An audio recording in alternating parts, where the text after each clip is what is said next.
E chegamos na última lição desse trimestre. Olha só quanta coisa a gente aprendeu. Muito massa, né? O que você achou desse assunto? Você aprendeu muito sobre o discipulado? Você já começou a discipular alguém? Coloca aqui nos comentários a sua resposta que eu quero ter esse retorno de vocês, beleza?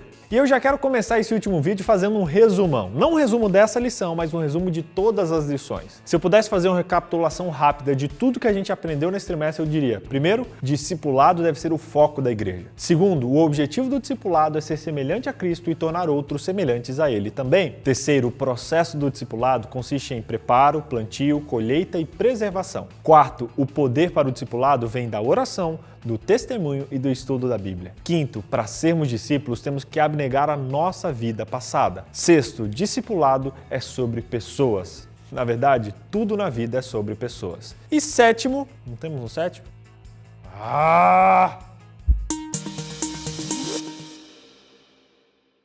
Na primeira semana desse trimestre, a gente falou sobre a grande comissão. Você lembra? Esse versinho aqui que tem que mudar a nossa vida e o nosso cristianismo? Pois é. Depois da ressurreição de Cristo e antes de subir para o céu, ele prometeu que todos que se tornassem os seus discípulos não seriam deixados sozinhos até o fim dos tempos. Ele disse: eu estarei com vocês até a consumação dos séculos, até o fim dos tempos. Essa promessa é para você. O texto ainda fala sobre 4 ações que caracterizam os discípulos verdadeiros de Cristo, que é ir, fazer discípulos, batizar e ensinar. E a gente viu que o único verbo que está no imperativo é o façam, façam discípulos, e todos os outros são submissos a ele, mostrando como essa tarefa deve ser realizada. Deu para refrescar sua memória? Lembrei! Observe como a ideia de totalidade está presente nesse verso. Cada uma das expressões da grande comissão reforça a ideia de todos e tudo. O primeiro é vão. Embora não esteja dito explicitamente, o contexto mostra que Cristo está se dirigindo aos discípulos de todas as épocas. Uma igreja saudável precisa que todos que são chamados por Jesus saiam pelo mundo proclamando o Evangelho. Todos. Segundo, todas as nações. O convite do Evangelho deve ser estendido a toda tribo, língua e povo. Uma igreja saudável precisa de metas claras para cumprir a sua missão. Terceiro, todas as coisas. Jesus ensinou: uma igreja saudável precisa de uma estratégia e um plano para ensinar todas as coisas que Jesus ensinou. E o quarto, toda a autoridade. Cristo recebeu plena autoridade nos céus e na terra, isso é, em todo o universo. A igreja saudável recebe toda a autoridade de Cristo para cumprir o que ele ordenou. Quinto, todos os dias. Cristo prometeu que estaria conosco todos os dias até o fim dos tempos. Uma igreja saudável precisa ter a confiança e a segurança da companhia de Jesus ao levar o Evangelho. Ou seja, está todo mundo envolvido em alcançar todo mundo. A ideia de totalidade está presente. É tudo. Massa, né? Pois é, todo mundo envolvido em tudo. Totalidade. Todos. Tudo. Yes! Eu entendi a referência. Há uns meses atrás, a gente teve um boom de protestos e a disseminação da hashtag Black Lives Matter.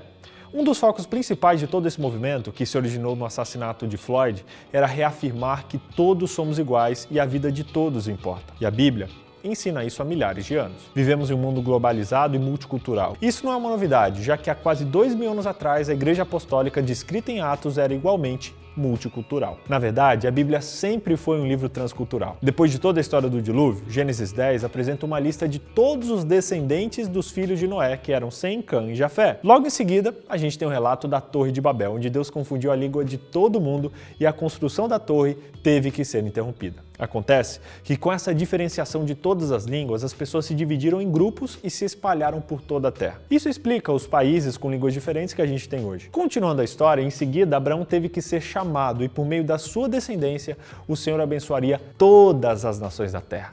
Tudo. Entender isso muda toda a interpretação das histórias e das conversões que nós vemos no livro de Atos. Atos capítulo 8, por exemplo, relata a experiência de Filipe evangelizando o eunuco. Atos 9 mostra o testemunho de Saulo se convertendo. Atos 10 descreve a manifestação miraculosa que ocorreu após a pregação de Pedro na casa de Cornélio, um gentio. Percebe? Os acontecimentos registrados no livro de Atos são um cumprimento da aliança de Deus com Abraão, de que por meio do novo Israel, a igreja cristã, o evangelho seria pregado em todo o mundo. Todo.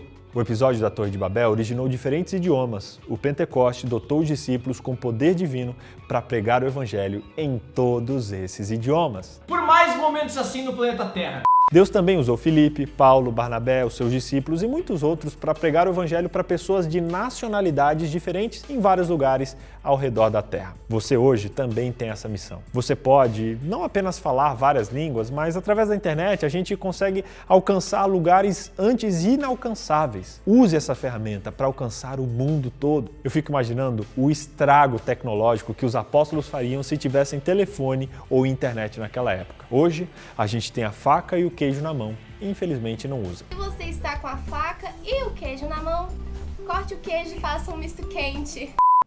Bom, de nada vai ter adiantado a gente ficar 3 meses falando de discipulado e sobre o ciclo de crescimento se a gente não tiver colocado esse aprendizado em prática. Agora, BJ, como saber se eu estou fazendo certo? Como saber se eu estou vivendo o discipulado da minha vida? Eu vou te fazer 6 perguntas. Veja como você está. Eu queria fazer 7, mas só tem 6, então tá tudo bem. Primeiro, você gasta mais tempo cuidando de pessoas ou preparando cultos? Segundo, você entende que a finalidade do discipulado é nos tornar mais semelhantes a Cristo ou acha que é só para promover um crescimento numérico na igreja? Terceiro, você tem momentos diários de comunhão com Deus? Quarto, você está respirando através da oração e se alimentando através do estudo da Bíblia e também se exercitando através do testemunho? Ou você tem exercido um discipulado de faz de conta? Quinto, o processo de discipulado em sua igreja tem sido um ciclo vivo e contínuo ou ela continua igual ao que já era? Sexto, a sua igreja está realmente treinando pescadores de gente? E aí?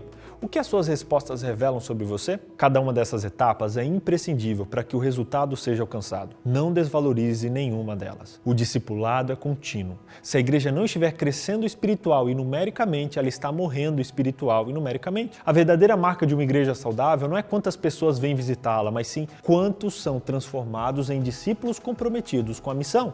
Ah, agora eu entendi! Essa semana, o texto-chave da lição é Colossenses 1. Esse é um dos capítulos mais incríveis da Bíblia, porque é Paulo descrevendo e escrevendo uma carta aos conversos de Colosso. E nessa carta, ele parecia não estar encontrando palavras quanto a descrever a plenitude divina e a obra redentora de Cristo. Eu entendo, Paulo.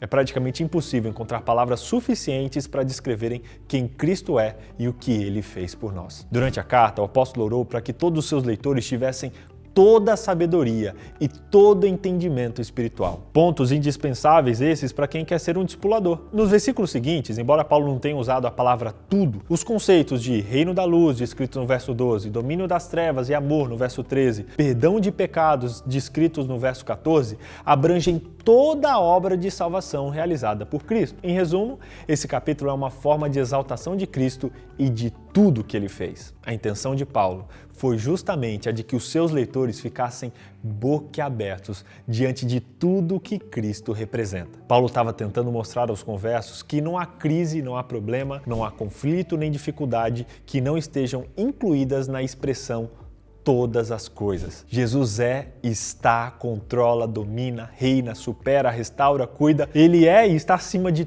todas as coisas, acima de tudo. Por que você está tão ansioso tentando resolver tudo sozinho? Se tem uma coisa que essa lição ensinou, foi a importância de aprender a gerenciar crises e problemas na nossa vida pessoal e como igreja, para que estejamos cada vez mais parecidos com Cristo. Aqui na Terra, jamais alcançaremos a natureza comportamental de Cristo, mas nós devemos ser imitadores dele. Se tem uma pessoa que aceita ser plagiada, essa pessoa é Jesus. Pode copiar o conteúdo das suas pregações, pode imitar tudo que ele fazia, pode copiar as tendências que ele lançava, tudo. Ele sim é alguém que você precisa ser fã. Esse é o objetivo principal de tudo que a gente estudou nesses 3 meses. O segredo do sucesso do discipulado está em refletir a natureza de Cristo no nosso próprio comportamento. Receber o Espírito é receber a vida de Cristo. Apenas aqueles que são assim, ensinados por Deus e cujo interior o Espírito está atuando, em cuja vida se manifesta a vida de Cristo, podem ocupar a posição de verdadeiros representantes do Salvador. Deus toma homens tal quais são e educa-os para o seu serviço,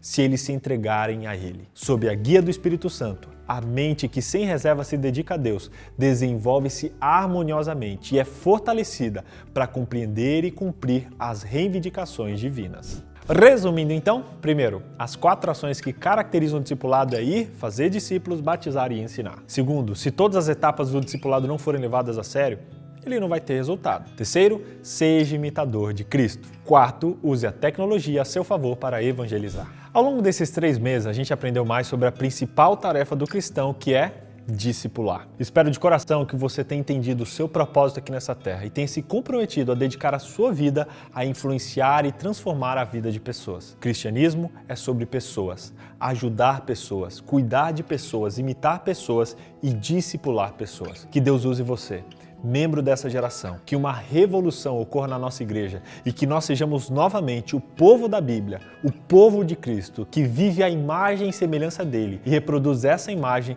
nos outros filhos de Deus. Se isso acontecer através de você, todo o nosso esforço em produzir tudo isso aqui vai valer a pena. Saibam e nunca se esqueça que o segredo para cumprirmos a missão de Deus é esse aqui, o discipulado. Quando como igreja a gente viver o discipulado de verdade, sabe o que vai acontecer?